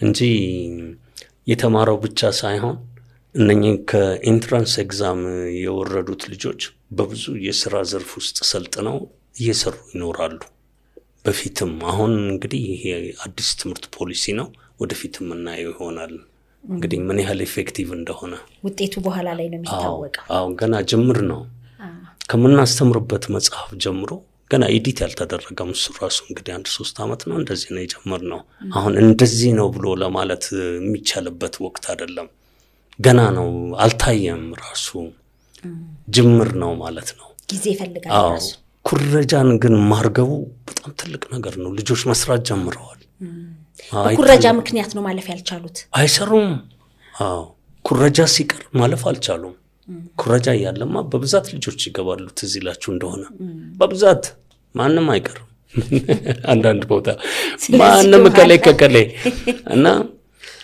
ይገርማቸዋል አሁን የለም ልጆች አውቀዋል ካልሰሩ እንደም እኛም እንነግራቸዋለን በቃ በድሮ እንትን የለም በድሮ በሪያን የለም በሬው የለም እና ትዕግስት ይጠይቃል አይደል የመምህርነት ሙያ መቼም አሁን ልጆች ከተለያየ ማህበረሰብ ውስጥ ከተለያየ ቤተሰብ ውስጥ ነው የሚወጡት አንድ የትምህርት ተቋም ውስጥ አንድ ክፍል ውስጥ እንደየትምህርት ደረጃቸው ይሰባሰባሉ በአንድ ክፍለ ጊዜ አንድ መምህር ነው የሚያስተምረው የተለያየ ባህሪ ያላቸው ግን ትምህርት ለመማር የተገኙ ልጆች ናቸው እኔ መምህራን የሚችሉት ነገር እላለሁ ብዙ ጊዜ እንዴት ነው ትዕግስታችሁ እስከምን ድረስ ነው ወዳችሁት ካልሆነ ይሄን ያህል ዘመን መቼም በዚህ ሙያ ውስጥ መቆየት አይቻልም ወደነው ነው እሱን ላጫውተሽ ይችላልው በመጀመሪያ አንድ ትምህርት ቤት እንደ ትምህርት ቤት ተማሪዎች ተቀብሎ ትምህርት ሲጀምር ተማሪዎች ባህሪ ላይ መስራት አለበት ትምህርት ቤቱ ከወላጅ ጋር ከአካባቢው ማህበረሰብ ጋር ከሚመለከታቸው ድርጅት ሊሆኑ ይችላሉ የመንግስት አካላት ሊሆኑ ይችላሉ አለ አይደለም ተማሪን ተቀብሎ ባህሪ ላይ መስራት አለበት ይሄ ከታች ጀምሮ እያደጉ ሲመጡ ውጤት ይኖረዋል አሁን ከሌላ ትምህርት እንደዚህ የተሰራባቸው ልጆች ከሌላ ትምህርት ቤት ያልተሰራበት ቢመጡና ቢገቡ ይበጠብጧቸዋል እነኛ ምክንያቱም ኦሬዲ ባህሪያቸው የተስተካከለ ነው እኛ ኖርማል የምንለው ማለት ነው የተስተካከለ ነው ተሰርቶባቸዋል እነኛ ልጆች ማለት ነው አንቺ ቅድም የምትይው ነገር አሁን ይሄ ያ ክፍል ውስጥ ያለው ነገር መምህር ይሄን ሁሉ ችሎ የሚባለው ነገር ይሄ ነገር አልተሰራም ማለት ነው። ይሄ ነገር አልተሰራም ማለት ነው እና ስላልተሰራ በጣም ብዙ ችግሮች ይከሰታሉ ትምህርት ቤቶች ውስጥ። በተለይ ኢህአዴግ ወደ ኢትዮጵያ ውስጥ ሲገባ በነበረው ይሄ አለመረጋጋት ጋር አንዳንድ እንደነዚህ አይነት ትምህርት ቤቶች የነበሩ ከመምህር ጋር መደባደብ፣ መቧቀስ፣ መምህር ፈርቶ መሸሽ፣ እንደዚህ ብዙ ነገሮች ነበሩ። በኋላ ግን እየተሰራበት ሲመጣ እየረገበ የመጣበት ሁኔታ ነው ያለው። መምህር በግሩፕ ይደበደባል፣ ይባረራል፣ ይሸሻል የሚፈልገው ቦታ። ያን ጊዜ ትንሽ ግርግር ምናምን አልነበረም። ነገሮች በኋላ እየረገቡ መጡ። እርሱ በዚህ አይነት ሁኔታ ውስጥ አልፍ ያለው እኔ ፈጣሪ ይመስገን እንደዚህ አይነት ተማሪዎቼ ያከብሩኛል፣ ይወዱኛል። የራስሽም ፐርሰናሊቲ ማተር ያደርጋል። የራስሽም ፐርሰናሊቲ የምትውይበትም አካባቢ ማተር ያደርጋል እና ይሄ ነገር የሚከሰተው ሁል ጊዜ ምንድን ነው ከታች ጀምሮ ልጆች ባህሪያቸው ላይ ስለማይሰራ ነው። ባይዳወይ እኮ ትምህርት ራሱ ዝቅተኛ ሊሆን የሚችለው ከታች ጀምሮ ልጆቹ ስለማይሰራባቸው ነው። ይሄን ተከታትሎ እየፈተሹ መስራት የሚችለው አካል ያ ኃላፊነቱን የወሰደው አካል መስራት አለበት። ይሄ ካልተሰራ ነው ሰነፍ ተማሪ ሊኖር የሚችለው።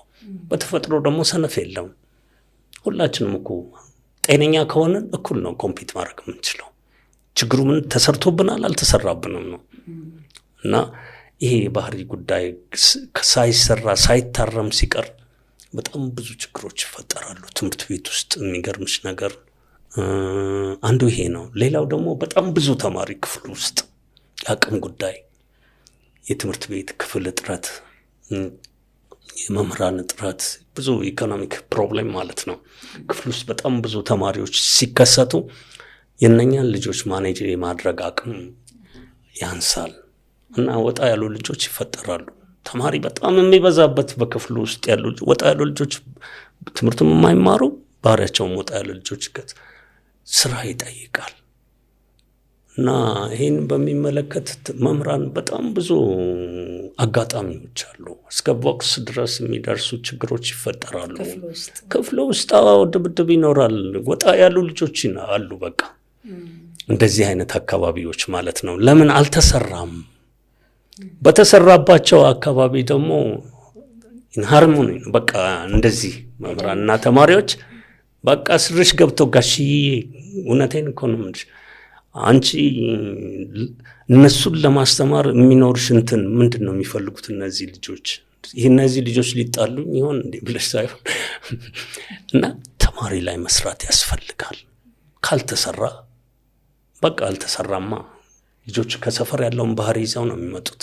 እኛ ሀገር በየከተማው ምን አይነት ኢንቫይሮንመንቶች እንዳሉ እናውቃለን። እነኛ ኢንቫይሮንመንቶች ውስጥ ያደጉ ልጆች ናቸው ባህሪ የዛን ሰፈር ባህሪ ይዘው የሚመጡት። አልተሞረደም እና ያ ይንጸባረቃል እና መምህር ብዙ ፈተና ያጋጥመዋል። የሚገርማቸው እኔም ብዙ ጊዜ ያጋጥሙኛል ክፍል ውስጥ ከልጆች ጋር ትምህርት ቤቱ ይሄንን ማኔጅ ማድረግ ይሄ ለመምህራኑ ብቻ ሳይሆን ለትምህርት ቤቱ እንደ ትምህርት ቤትም ከባድ ነው። አሁን ግን በብዙ ትምህርት ቤቶች እየረገቡ ነው። እንደነዚህ አይነት ነገሮች እየረገቡ ያሉበት ሁኔታ ነው። በጣም ከባድ ነው። እንደዚህ በዚህ አይነት ሁኔታ ሳይሆን ረጅም ዓመት ያስተማርነው ይሄን ችለሽ የምታስተምርበት ምክንያት ይኖራል። እኔ ለምሳሌ ወደ 28 ዓመት ገደማ ነው መንግስት ትምህርት ቤት ያስተማርኩት። ይሄን የቀረውን ትምህርት ቤት የማስተምረው ቢመቸኝ ኖሮ ላላስተምር እችላለሁ። ይሄ የትምህርት ቤቱ ኢንቫይሮንመንት ማለት ነው። በእርግጥ የተወሰኑ 4-5 ዓመት ላስተምር እችላለሁ። ግን ምንድነው መምህር ረጅም ዓመት የሚያስተምርበት ምክንያት የማስተማር ስራ ቀላል ሆኖ አይደለም፣ ከባድ ነው። በጣም ቻሌንጂንግ ነው። ብዙ መስዋዕትነት ትከፍላለህ ከብዙ ነገሮች አንጻር ማለት ነው። እና ቢመቸው መምህር ጡረታ ጊዜውን ሪላክስ እያደረገ ልጆቹን የልጅ ልጆቹን እያሳደገ ቢኖር ጥሩ ነው። ግን ያ ሳይሆን ሲቀር በተለይ ኢኮኖሚክ ፕሮብሌም ካለ የኢኮኖሚ ችግር ነው ብዙ ጊዜ ወይ ልጆች የምታሳድጊው ይኖራል ወይ ደግሞ ቤት ላይኖርሽ ይችላል። ያለው ሁኔታ አመቺ ላይሆን ይችላል። በዚህ ምክንያት መስራት ግድ ነው። ልጆችሽን ታሳድጊያለሽ። ያው ጡረታ ከወጣህ በኋላ አቅምም እያነሰ ነው የሚሄደው እና ሁሉ ነገር አልጋ ባልጋ አይሆንም። የጤንነት ችግርም ይመጣል። ኮቪድ አሞኝ ነበረ። ኮቪድ ሳስተምር ነው ከስራ ላይ ነው የያዘኝ። የአንድ መምህር ጓደኛዬ ነው፣ አሁን በህይወት የለም። በዛው ምክንያት አልፏል። እሱ ልጁ በኮቪድ ታሞ እሱን ሲያስታምም ቆይቶ ተይዞ ነው የመጣው። እኛ እናውቅም፣ እኛም ያዘን። ለተወሰኑ ወራት ስራ አቋርጫለሁ። በማስተማር ህይወቴ ውስጥ ስራ ያቋረጥኩበት ኮቪድ ነው። ሌላ ይሄ ደግሞ የኮቪድ ውጤት የኮቪድ ሕክምና ውጤት የደም መርጋት ያጥንት መሟሸሽ የሚባላል። እዚህ ይሄ ቅልጥም የለም እንደዚህ ቅልጥም አጥንቱ ምናምን እዚህ ጋር ሶኬት ውስጥ የሚገባው ያ በአንድ ሕክምና ይሟሽሻል። በሱ ምክንያት ሌላ ከአንድ 2 ዓመት በፊት ለ6 ወር እዚህ ሳማሪታን ባይዘዌ በዚህ ሰው መስገን እችላለሁ። ሳማሪታን ሕክምና ዶክተር ሳሙኤል ኃይሉ የሚባል በጣም የታወቀ ሐኪም አለ፣ የአጥንት ስፔሻሊስት። እሱ ነው ኦፕሬሽን አድርጎ ሴራሚክ እዚህ ያስገባልኝ። እኛው ተቆርጦ ወጥቷል። በዚህ እሱን ታመሜ በክራንችም ማስተምር ነበረ። ግን ያን ሕክምና ካገኘው በኋላ ክራንቼን ጥያለሁ፣ አስተምራለሁ። በክራንች አስተምር ነበር። በኮቪድ የተነሳ ነው። እንደዚህ ሞስት ላይክሊ ነው ያለኝ ዶክተር ሳሙኤል። በጣም የታወቀ ሰው ነው። ሰማሪታን እዚህ ሰንሻይን ታች ቁልቁለቷ ላይ ኮርነሯ ላይ የለም አሜሪካን ሜዲካል ሴንተር ጎን እዛ ነው። በጣም ነው ያገዘኝ እሱ ለዚህ ሕክምና። ጓደኞቼም ውድ ነው በጣም ሕክምናው። ጓደኞቼ፣ ቤተሰቦቼ፣ ትምህርት ቤቱ ተማሪዎቼ ልነግራቸው አልችልም። መምህራኖች በጣም ብዙ ድጋፍ አድርገውልኝ ነው እንደገና ተመልሼ ስራ ጀመርኩኝ። እንግዲህ እዚህ ጋር የገባው ሴራሚክ ነው። ክራንች አሲዝ ነበር ራሱ። ሴራሚኩ ሳይገባ በፊት ነው። አጥንቴ የሟሸሸ ሲመጣ ነው ያላቀውም። ብርድ ምናምን ነው የመሰለኝ። ብዙ ወጌሻ ምናምን ሞከርኩኝ በቃ እና መሻለ። በኋላ ስመረመር አቫስኩላር ኒክሮሲስ የሚባል የአጥንት መሟሸሽ፣ ሰርኩሌሽን ደም ሰርኩሌሽን አይደርሰውም እዚህ ጋር እና እዚህ ጋር እና ለዚህኛው ድሬሲንግ ሰራልኝ። ለዚህኛውን ሴራሚክ አስገባልኝ። ሴራሚክ ማለት ያቺ ክቧ ነገር የለችም አጥንቷ ሶኬት ውስጥ ቅልጥም የምንላት የቅልጥሙ ጭንቅላት ክቧ፣ በሱ አይነት ከውጭ የተሰራለ ውድ ነው። እሱን ነው እዚህ ውስጥ ቆርጦ ባይዛው ይሄ ዶክተር ሳሙኤል የሚባለው የተለየ ኦፕሬሽን ነው ያለው ከውጭ የተለየ። በዚህ ላይ የሆነ ሪሰርች የሰራ ሰው ነው እና በጣም ጥሩ ሕክምና ነው ያደረገልኝ። አመሰግነዋለሁ። እሱና ስታፎቹም እዛ ያሉት ስታፎች ምን አይነት አቀባበል እንክብካቤ ያደረጉልኝ መሰላችሁ? በጣም አመሰግናቸዋለሁ። የትምህርት ቤቴ ኮሚኒቲ፣ ቤተሰቦቼም፣ ዘመዶቼ በጣም ነው ጓደኞቼን አመሰግናለሁ። እና እንደገና ስራ ተመለስኩ ማለት ነው። ከዛ በኋላ ይህ እስካሁን እየሰራ ነው። ፈጣሪ ይመስገን። እንግዲህ ምን እንደሚሆን ወደፊት የረጅም እድሜና ጤና እንመኛለን። መቼም ክራንች ይዞ ተማሪ ፊት ቆሞ ለማስተማር ትልቅ አቅም ኃይል ነው የሚጠይቀው። አስተማሪ እንግዲህ ቆሞ ነው በዛ ላይ እንዲህ በትክክል እንኳን ቆመሽ እኮ በአንድ እጅሽ መጽሐፍ በአንድ እጅሽ ጠመኔውን ይዘሽ ነው። ከክራንች ጋር ማስተማር ግን እንዴት ነበር ፈተና? በመሰረቱ የሚገርማችሁ ነገር ሌላ መምህር ቢሆን አይቀበሉትም ነበረ። እኔ ትምህርት ቤት ውስጥ ተቀባይነት ነበረኝ በተማሪዎችም በአድሚኒስትሬሽኑ።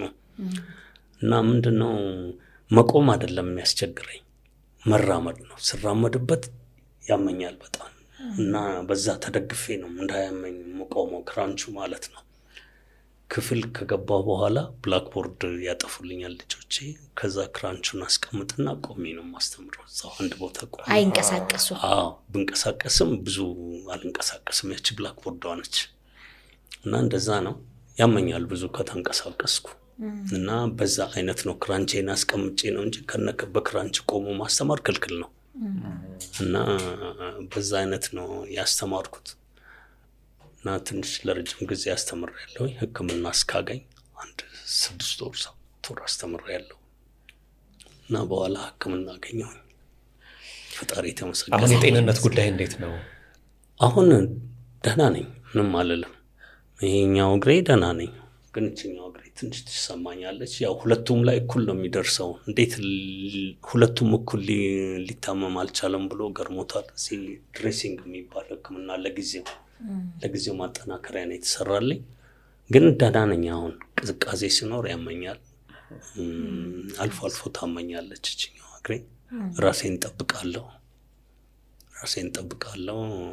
ያው ግን ስራ ሰራለሁ፣ እየሰራሁ ነው ያለሁት። ከስራ ገበታቸውም ላይ ነው ዛሬ የተገናኘ ነው። በቀን 6 እና 7 ፒሪድ የሚያስተምር በፊት ነው። አሁን ሎድ ቀንሷል። አሁን ቀንሷል። ግን በፊት በጣም ረጅም ጊዜ ብዙ ከፍለናል። እውነት ለመናገር በመምህርነት ሙያ ላይ እኔ ብቻ ሳይሆን ብዙ ጠንካራ የሆኑ መምህራኖች አሉ። በጣም ብዙ አመት ያገለገሉ፣ ግማሾቹም በህይወት የሉም። ትምህርት ማለት የሰውን ህይወት የሚለውጥ ነው። እዚህ ክፍል ውስጥ የተቀመጡት ልጆች ህይወታቸውን ሊለውጡ ነው የመጡት ብለው ምንም ሌላ ምክንያት ደሞዝ ይከፈለኛል ብለው አይደለም። እነኛን ልጆች እያዩ የሚሰሩ በጣም ብዙ መምህራን ነበሩ፣ አሁንም አሉ። አዎ።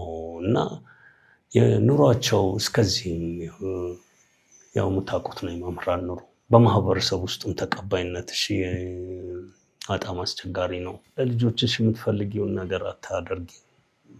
አንድ የገጠመኝን ነገር ልንገራችሁ። ልጄ ጎበዝ ተማሪ ነች። ላስት ይር ነው ስኮላርሽፕ አግኝታ 4 ኪሎ የገባቸው። እዚህ ደህና ነች። አሁን ኩሙሌቲቭ ጂፒኤ ወደ 3.1 አላት እና ደህና ነች። ጠንካራ ልጅ ነች። ቅድም እና ልክ እዚህ ስትገባ ምን ተፈጠረ?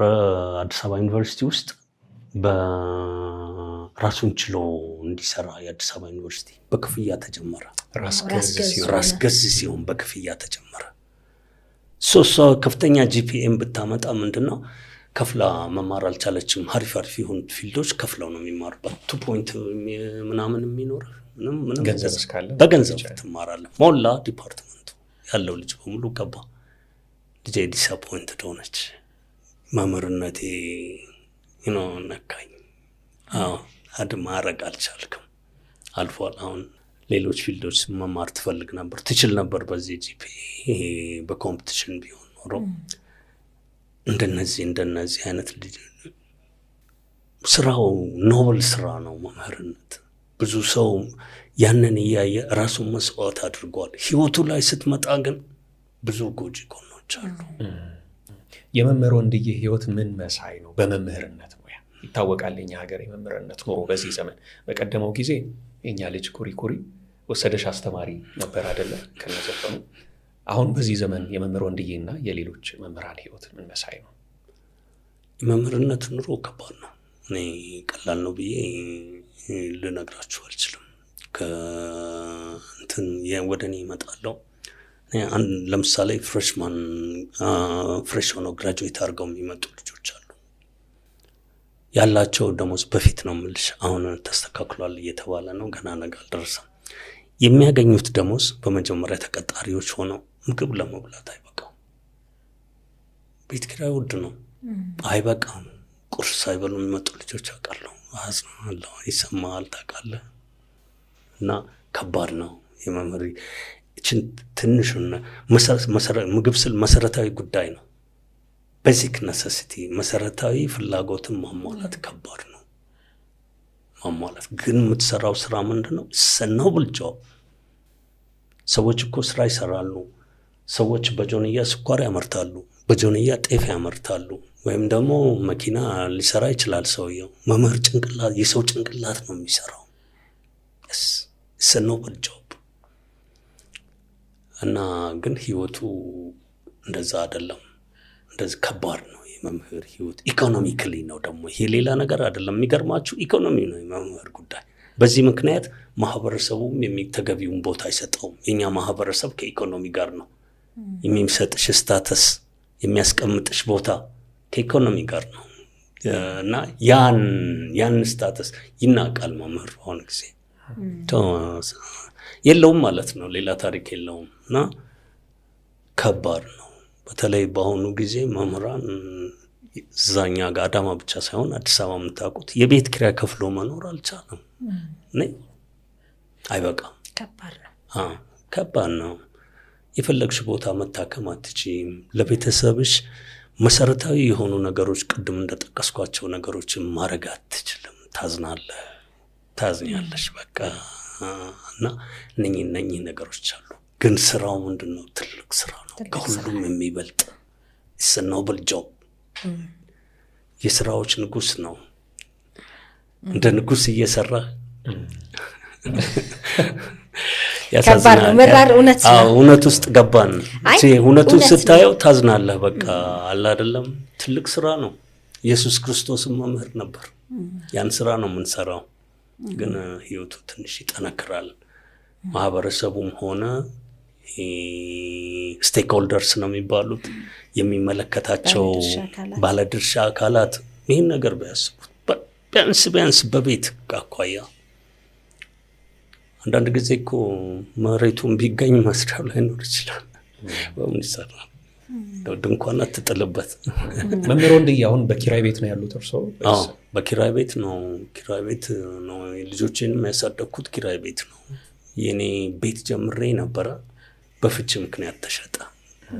በርካሹ ዘመን ማለት ነው። ሲግባ የሚባል ነገር አይደለም።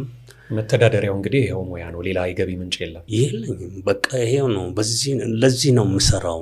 ማረፍ በሚገባኝ ታምሜ ማረፍ በሚገባኝ ሰዓት እንኳን የምሰራው ምንድነው? ቤተሰብህን ኃላፊነት መወጣት አለብህ። የግድ ነው መስራት የግድ ነው። በዛ አጋጣሚ ነው ልጆቹ ያገኙ ቾኮ ብራዘርስ ሽቀላ ላይ እና ማስተማር ግን ደስ የሚል ስራ፣ በጣም ደስ የሚል ስራ። ቀላል ዘመን አይደለም። 42 ዓመታት አንድ ጎልማሳ ሰው በጣም ትልቅ ነው። ልጆቹም ደግሞ አሁን ጥሩ ደረጃ ማን አሏቸው? ስም ማውጣቱ ላይ እድሉ አልደረሰኝም። የእናታቸው ነበር? አዎ የቤተሰብና የእናታቸው ነው። እና ሴቶ ልጄ ኤፍራታ ትባላለች። ኤፍራታ ወንድሰን ትባላለች። እዚህ 4 ኪሎ ያለችው። ወንዱ ስምዖን ወንድሰን ይባላል። አዋሳ ፍሬሽማን ነው። አሁን እዛ ክላስ ጀምሯል። እነዚህ ናቸው ሁለቱ ልጆቼ። ከጡረታ በኋላ ቤተሰብ ኃላፊነቴን ለመወጣት ብቻዬን ያሳደግኳቸው። ከስንት ዓመታቸው ጀምሮ? ከ3ኛ ክፍል ሆነው እንደዚህ ትንሽ ሆነው ነው በጣም ትንሽ ሆነው ነው ብቻዬን ያሳደግኳቸው። ብዙ ከፍ ያለው ልጆቼን ለማሳደግ እውነት ነግራችሁ አሁን እዚህ ጋር ማውራቱም ጥሩ አይደለም። ይገርማል። እና ብዙ ከፍ ያለው ለቁም ነገር ያውቃሉት። እንግዲህ አሜን። በእድሜ በጤና እያሉ ወግ ማዕረጋቸው ያሳዩት መቼም ላባት በጣም ለልጆቼ ነው የምኖረው። ለዚህም ነው ማለት ነው እንግዲህ ተማሪዎቹ እርሶን እንደ አንድ መምህር ብቻ አይደለም ማለት እንደ አባትም ጭምር ነው። እነ ሮቤራንም ጠይቀን ነበር የተወሰነ ስለርሶ መረጃና ብዙ ተማሪዎች ይወዱታል። የማያስተምሯቸውም ተማሪዎች ጭምር እንደሚወዱት ሰምቻለሁ። በጣም ይገርማ። እኔ ሲሪየስ መምህር ነኝ። እንደዚህ በትምህርት ላይ ምንም እንደዚህ ቀልድ ምናምን ነገር አላውቅም። ጋሼ እንደውም እዛ ኮሜንት ላይ ብታይ ኮስታራው መምህሬ ነው የሚሉኝ። የሩሻል እንደዛ ነው የሚሉኝ። እና በትምህርት ላይ ምንም አንዳንድ ጊዜ እስከ መጨረሻው ሄጄ ልጆች እንዲማሩ ማደርግበት እንትን አለ። በቃ እኔ ክፍል ደብተር የሌለው ልጅ፣ ኖት የማይጽፍ ልጅ፣ አሳይመንት የማይሰራ ልጅ በምንም አይነት በቃ ወላጅ የግድ ነው። ከተማሩ ልምዱ አለኝ። ልጆች ቢማሩ የት ሊደርሱ እንደሚችሉ አውቃለሁ፣ እነግራቸዋለሁ። ብዙ ልጆች ይሰሙኛል። የልጅ ነገር ግን ይረሳሉ። ታውቃለህ፣ ዞር ብለው ጨዋታቸው ብዙ የሚያታልላቸው ነገር አለ። ስደት ደግሞ ትምህርት ቤት የሚገቡ ልጆች ትንንሽ ናቸው። ትንንሽ ልጆች እየገቡ ነው ሃይ ስኩል። አሁን ታዩ እንደሆነ 13 ዓመት ምናምን 14 ዓመት ጥኒኒትዬ ልጆች እና ጨዋታቸውን ነው በቃ ይገርምሻል። ይሄን ቀልባቸው ክፍል ውስጥ አሁን ቀልባቸውን ሰብስበሽ ነው ትምህርት የምታስተምሪው እንጂ ትምህርት እንዲሁ መጀመር አትችልም። ጨዋታቸውን ነው የሚፈልጉት። ከፍም ሲል እንደዚሁ አለ እና የተለየ ግን ቅጽል ስም አለት ከኮስታራ ውጪ? የለኝም። ግቢ ውስጥ የለኝም። ቅጽል ስም ሰጥተውኝ አያውቁ ተማሪዎቼ።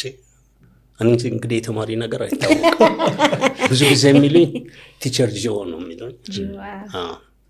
ጋሼ ጂኦ፣ ቲቸር ጂኦ እንደዚህ ነው የሚሉኝ። ብዙ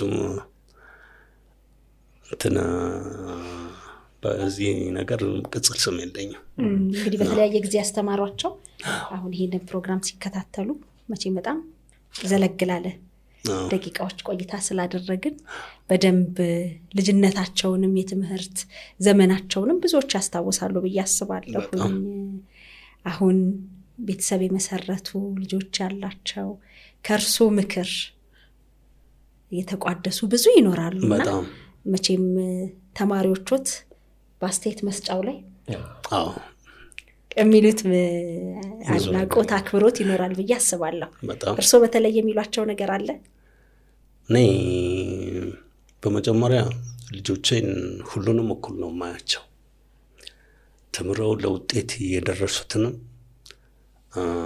ይሄ ማትሪክ የሚባል ነገር ነው ልጆቻችንን የሚከፋፍልብን። ማትሪክ አልፈውም ከፍተኛ ትምህርት ተምረው ደህና ቦታ የደረሱትም ሳያልፉም ደግሞ ህይወታቸውን ቀይረው በተለያየ ስራ ላይ ያሉ ልጆቼ ብዙ ማለት ነው። እኩል ነው አመለካከቴ። ልጆቼን እውነቴን ነው የምላችሁ ወዳቸዋለሁ። ልጆቼን በጣም በተለይ አብረው ሰው ሲኖር ምንም አይመስለውም። ሰው ስትለያይ ነው እና ሲለዩን ነው በቃ እንትን የሚሉን እና እኔ ባሉበት መልካም ህይወት እንዲገጥማቸው ጠንካራ ሰዎች እንዲሆኑ ትልቅም ቢሆኑ መማር እንደሚቻል ልነግራቸው ፈልጋለሁ። ራስን ማሻሻል እንደሚቻል ትምህርት እድሜ አይወስነው፣ ትምህርት ያሻሽላል። ቅድም ያልኩት ነገር ነው። የማይታየውን ነገር ማየት ይቻላል በትምህርት። የማይቻለው ሙያ መቻል ይቻላል። ህይወትን መቀየር ይቻላል። ስራም ላይ ሆኖ ስራን ማሻሻል ይቻላል እና ሰዎችን ማድነቅ ብቻ ሳይሆን እንደምናደንቃቸው ሰዎች መሆን እንችላለን በትምህርት እና በትምህርት ራሳቸውን እንዲገፉበት እንዲያሻሽሉ እወዳቸዋለሁ። ልጆቹን እንግዲህ ማስተማር እድል ነበሩት? የስጋ ልጆቹን አስተምረዋል? አላስተማርኩም። የኔ ልጆች የሚማሩት ሌላ ትምህርት ቤት ነው። አንድ ትምህርት ቤት ነው ከኬጂ ጀምሮ የጨረሱት። አላስተማራቸው። እዛ ናቹራል ሳይንስ ብቻ ነው የሚሰጠው፣ ሶሻል የለም። ስለዚህ የእርሶን እንትን አላስተማርኳቸው። በማስጠናት እንደው ቤት ያገኙኛል፣ ሰፊውን ሰዓት እንደው ቤት ያገኙኛል፣ አይቀርም። በጣም ደስ ይላል። ቅድም ግን ሲጠቅሱልን እንደው እንደ ማሳረጊያም ልናደርገው እንችላለን። እኔ ያስተማርኳቸው በተለያየ አጋጣሚ ስንቀሳቀስ ያገኘኋቸው ደህና ቦታ ደርሰውልኝ የተመለከትኳቸው አሉ ብለዋል። እንደው በልዩነት ባልጠበቁት ቦታ እንዴ መምህር ወንድዬ አስተምረኸኛል እኮ ለዚህ የበቃሁት እኮ አንተ ያካፈልከኝን የእውቀት ቀንዲል ተካፍዬ ነው እና መምህር ያመሰግንሃለሁ ብለው በልዩ አጋጣሚ ያንን ያስታወሱ የገጠሙታሉ። በጣም ብዙ ናቸው። እስከ ውጭ ሀገር ድረስ ያሉ የሄዱ ልጆች አሉ። ባለፈው ቾኮ ብራዘርስ በሰጡት ፕሮግራም ላይ ብዙዎቹ ኮሜንት አድርገዋል። ልብ የሚነካ ኮሜንት ነበር ያደረጉልኝ እና ውጪ በአሜሪካም አውሮፓም ያሉ ልጆች አሉ በትልቅ ስራ ላይ። እዚህ ሀገር ውስጥም ከሕክምና ጀምሮ ዶክተሮች ማለት ነው፣ ኢንጂነሮች፣ በጣም በተለያየ መስክ ነጋዴዎች፣ በጣም ብዙ ልጆች፣ ስፖርተኞች፣ በቲያትርስና አርት ላይ የሚሰሩ ልጆች በጣም ብዙ ልጆች አፍርተናል። በጣም የሚገርማችሁ ግማሾቹ አድገው ጠፍተውብኛል። ትልቅ ሰው በቃ የጸጉራቸው ገብተው ምናምን እንደውም መንገድ ላይ ነው አሁን ባለፈው ሳምንት ነው አሁን ስሙ ትዝ አይለኝም ልጁ ባለፈው ሳምንት ነው ያዘኝ። ምንድን ነው ስለ ያው ተማሪ ነው ሊሆን ይችላል። ጋሽ አታውቀኝም ማለት ጋሽ ካለኝ ተማሪ ነው። ጋሽ አታውቀኝም ትልቅ ሰው ሆኗል። እንደዚህ አይ አላውቅም እኔ አላስተማርኩም ማለት አላወቅሁም ሲነግረኝ ትዝ አለኝ። ጓደኞቹን ሲነግረኝ ያው በግሩፕ ነው የምታውቃቸው በክፍል ሲነግረኝ ትዝ አለኝ እና እሱ አሁን በማኔጅመንት ግራጁዌት አድርጎ ለረጅም ዘመን ዩኒቨርሲቲ ውስጥ መምህር ነው። እና እንደዚህ በጣም ብዙ ሰዎች ነው የማገኘው። የሚገርማችሁ አንዳንድ ጊዜ በሳምንት 2-3 ሁሉ የማገኘው ሰው አለ። እና በጣም ብዙ ሰው ነው ያስተማር ነው። ቅድም ያልኩ ነገር ነው። መደበቅ እንኳን ቢያስፈልግ አይቻልም። መደበቅ የለኝም። በጣም ብዙ ሰው ነው። አዳማ ሃይስኩል ገደል ግቡ ያልኩ በአመት 3000 ልጆች ማትሪክ ያስፈተንበት ጊዜ አለ። በአመት ውስጥ ምን ያህል ሰፊ ተማሪ በዛ ያልፍ እንደነበረ ይሄ ሁሉ ተማሪ በጣም ብዙ ክፍል ነው 10 ምናምን ክፍል እንገባ ነበር። እኔ 11-12 ክፍል ድረስ ሴክሽን ድረስ አስተምር ነበር። ብዙ ልጆች ነው ብዙ ተማሪዎች ናቸው። ትራንስፖርት ላይ ተከፍሏል መምህር ያንተ ቤት በብዛት በቃ ሌላ ደግሞ የኔ ድምጼ ትንሽ ለየት ይላል። ሳስተምር ብታዩኝ ለየት ይላል። ወፈር ያለ ነው ድምጼ እና እንደዚህ ብዬ ወይ ለሹፌር ስናገር ደጋሼ በድምጽ ነው ያወቁ ይላል። እና ትራንስፖርት ላይ ሆስፒታል ቢሄድ በጣም የሚገርም ነገር ከካርድ ማውጣቱ ጀምሮ ልነግራችሁ አልችልም። በቃ ይሄ እኔ ቁጭ ብዬ ማለት ነው ጨርሰውልኝ በቃ እንዴት ብዬ ልንገር። አንዳንድ ጊዜ እውነት ስሜቴ ይነካላል። እንደዚህ ትልቅ ነገር ነው። ሙያው በራሱ የሚሰጠው ክብር በጣም ትልቅ ነው። ይሄ ነው የኛ ታዲያ ምን አለ ሌላ? ይሄ ነው ይውላችሁ የመምህር ሁሉ እንትኑ ልጆቻችን የሆነ ቦታ ደርሰው ስናገኛቸው ያ ነው በቃ እንዴት ነው በቃ ደስ ይላል። በጣም ደስ ይላል። ፈጣሪ የተመሰገነ ይሁን። ለዚህ ደርሰናል። ልጆቻችን ትልቅ ቦታ ያድርስልን በድጋሚ ትልቅ ደስታ ነው። እንደ መምህር እንግዲህ የቀድሞ ተማሪዎቹ በድንገት ክፍል ውስጥ እያስተማሩ መጥተው አክብረውታል፣ እነ ሮቤራ ማለት ነው። ከዛ ደግሞ በእነሱ አስተባባሪነት እንዲሁ ከተማው ላይ በሚገኝ አንድ ሆቴል አማካይነት የእንክብካቤ ቆይታም ነበሩት። እሱ እንዴት ነበረ? እሱም ሰርፕራይዝ ነው። የሚገርማችሁ ነገር እኔ ቤት ነበርኩኝ። የአብሬም ስራው የስራ ባልደረባ ያለቃዬ ቤት እመጣለሁ አለኝ። ምንድነው ምናምን ስለው ቆይ እስቲ ከሆነ ጓደኛዬ ጋር ለሆነ ጉዳይ ፈልግሃለሁ ምናምን ጠብቀኝ ለባብስና እንወጣለን ምናምን አለኝ። ኦኬ ያልኩና ቤቴና ዊኬንድ ነበር እሁድ ነበር እና ለብሼ ምናምን ስጠብቀው በር ተንኳክቶ ሲከፈት ጊታሩ ተመልሶ መጣ። ጊታሩ ምንድነው ደግሞ ዛሬ እንደገና ሌላ ያ ብቻ መሰለ እንዴ? በጣም የሚገርም ነገር ናፍሌት የሚባል እዚህ እንደውም በጣም ትልቅ ነገር ነው ያስታወስከኝ። የሚገርም ነገር ምስጋና አቀርባለሁ። ናፍሌት የሚባለው ሆቴል ያለው የእንግዳ አቀባበል ለትልቅ ባለስልጣን ወይ ደግሞ ለሀብታም ደንበኞቻቸው የሚያደርጉት አይነት ነው። የሀገር ባህል ለብሰው ወንዶች ሴቶች፣ መኪና አለ፣ የባህላዊ ልብሶችን ለብሰው በስርዓት በዚህ በጊታር እየታጀቡ ያቺ መዝሙር እየተዘመረች በጣም ወድቻታለሁ። ለምን አይገቡም መሰል ደነገጥኩ ነው በቃ ደነገጥኩ። ሰፈር ሰው በሙሉ ወጣ። ጋሽ ወንድዬ ሊያገባ ነው እና ወጡ በሙሉ። ይገርመሃል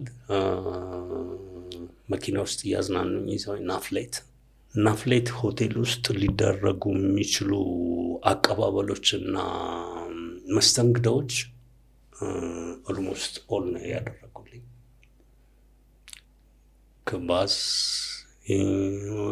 ቢባል ጸጉር መስተካከሉ ቢባል የናፍሌት ስፔሻል በቃ በጣም ሁሉ ነገር በጣም ነው የሚገርማቸው እና ላመሰግናቸው ወዳለሁ። ናፍሌት ሆቴል በጣም ያላቸው አክብሮት፣ የሰው ትህትናቸው። እኔ አንድ ሆቴል ውስጥ ትልቁ ነገር መስተንግዶ ነው። ሰው በጣም ትልቅ የመስተንግዶ እንትን አላቸው እና አመሰግናለሁ። በጣም ነው የማመሰግናቸው። ማታ ኬክ ቆረሱልን። ከዛ በኋላ ልንሄድ ስንል ጋሽ ወንድዬ ይበርዳቸዋል ብሎ ቡልኮ ትልቅ የአክብሮትን መገለጫ በጣም እና ቤት ያደረሱኝ የሚረሳ አይደለም። በጣም አመሰግናቸዋለሁ። ሌላም ደግሞ ከዚህ ጋር ጂሚ ባርና ሬስቶራንት የሚባል አለ። የ10,000 ብር ስጦታ አድርጎልኛል። አመሰግናለሁ በጣም በዚህ አጋጣሚ ከነሱ ጋር ማለት ነው በዛ ኦኬዥን ላይ እና ሁለቱንም በጣም ነው ቾኮ ብራዘርስ ራሳቸው ወዳቸዋለሁ። አሁን የሚገርም በጣም አስተምሪያቸው የሆነ ስራ እንደያዙ ልጆች አለ አይደለም፣ እንደዛ ነው ውስጤ ያሉብኝ እና እንደዛ ነገር ነው የሚሰማኝ አሁንና በጣም ነው የምወዳቸው። ግሩፑ አዚሆን ከኋላ የሚንቀሳቀስ የዚህ የቲክቶክ ባክቦኖች አሉ፣ ሰራተኞች አሉ፣ በጣም ጎበዝ አሪፍ ልጆች አሉ ብታይ እና እነሱ በሙሉ በጣም ደስተኛ ጊዜ ነው ያሳለፍኩት። እየሳኩ እየተጫወትኩ እየተዘፈነልኝ በጣም እና በጣም ነው የማመሰግነው በዚህ አጋጣሚ። በጣም እናመሰግናቸዋለን። እኛም እንድናገኙት ይህን ቆይታ እናደርግ መነሻ ምክንያት የሆኑንም እነሱ ናቸው። እነሱንም በጣም እናመሰግናለን። እርስዎንም ጋሽ ወንድዬ በጣም ነው የምናመሰግነው። እግዚአብሔር ያክብርልን። መተው እንግዲህ እጅግ በጣም ጥልቅ ከሆነው የመምህርነት ሙያ የስራ ዘመን እንደው መጠነኛ ቆይታ አድርገን ስላካፈሉን እግዚአብሔር ያክብርልን። በጣም እናመሰግናለን። እኔም በጣም ነው የማከብራችሁ ይህን እድል ስለሰጣችሁኝ። የመጀመሪያ ጊዜ ነው እኔ ሚዲያ ለስቱዲዮ ውስጥ ስገባ። ቲያትር ምናምን እንትን ላለው እዚህ ካምፓስም ሆኜ ግን እንደዚህ ስቱዲዮ ውስጥ ገብቼ ኢንተርቪው ሲያደርግ የመጀመሪያ ጊዜ ነው በህይወቴ። I think I feel nice። እውነቴን እኮ ነው ማለት ተመችቶኛል። እግዚአብሔር ያክብርልን። በጣም ነው የማመሰግናችሁ ጊዜያችሁን ሰውታችሁ እኔን አንድ መምህርን እንደዚህ አይነት ነገር ይገባዋል ብላችሁ አስባችሁ ከፍ ላደረጋችሁን ፈጣሪ ከፍ ያደርጋችሁ። በጣም አመሰግናለሁ። እኛም እናመሰግናለን። ከእውቀት ገበታ ላይ ጊዜዎትን ሰውተው ከስምጥ ሸለቆ ውብ ከተማ አዳማ ከአዲስ አበባ እንግዲህ በጂኦግራፊ ቋንቋ 80 ኪሎ ሜትር ገደማ ርቀት ላይ ነው የምትገኘው። ከዛች ድረስ መጥተው እንግዳችን ስለሆኑልን ሙያዎትንም ይበልጥ እንዲያስረዱ እድሉን ስለሰጡን እናመሰግናለን። አመሰግናለሁ።